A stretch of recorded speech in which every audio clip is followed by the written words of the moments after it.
What in the hell is happening in Congress?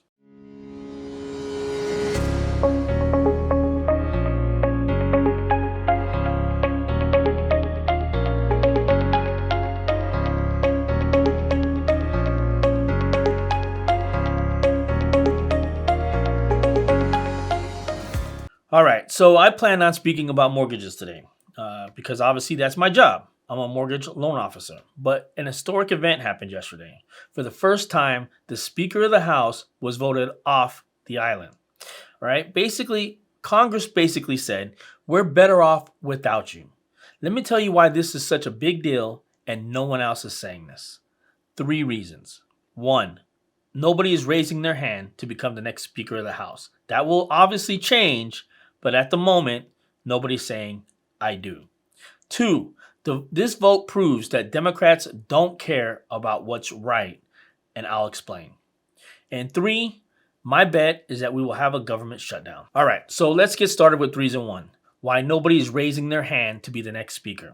And that's odd, right? We have 222 House Republicans that all consider themselves to be leaders, yet so far as of now, not one hand is raised. Isn't that strange? Well, why is that? It's because the House Speaker isn't working with the Congress to get deals done. It's working with 8 MAGA Republicans, right? 8 MAGA Republicans voted against McCarthy because they didn't get what they wanted. Message sent. If the 8 Republicans don't get what they want, you are out. So basically, the Speaker of the House is beholden to 8 extremists. By the way, it's bad when former President Trump says you're going too far. Even President Trump agrees that this was ridiculous.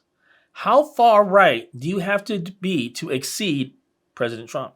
So the next speaker comes in knowing that his or her power is only power when the 8 Republicans give it to him. Nobody wants to be in this impossible position, especially when you're Speaker of the House.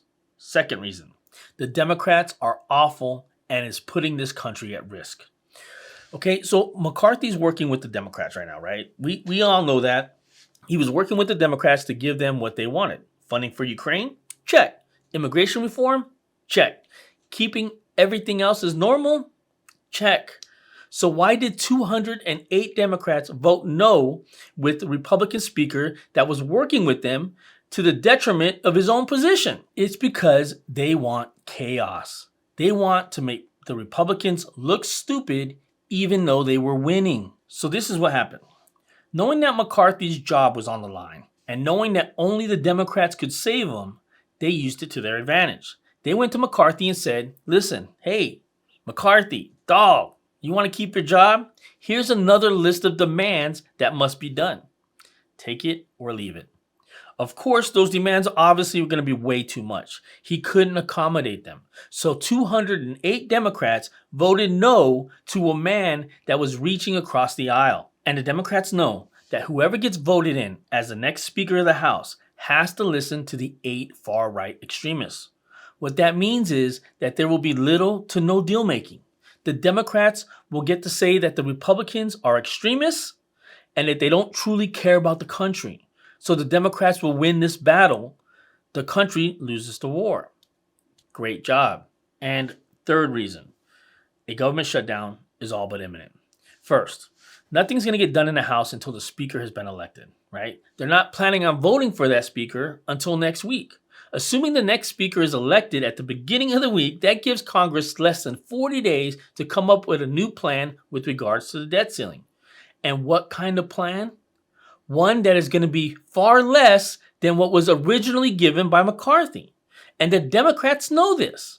Of course, the Democrats will not agree to this.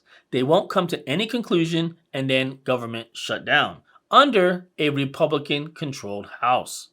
People will not receive paychecks because each side wants to be able to say that the other side isn't on America's side. This is a modern-day soap opera or novela in Spanish. This is why I say Democrats and Republicans are just two gangs wanting to fight. The Bloods versus the Crips. Only Congress isn't fighting for some streets that they don't even own like the Bloods and Crips are. It's worse than that. They're fighting to make the other side look bad. But the fight doesn't hurt them.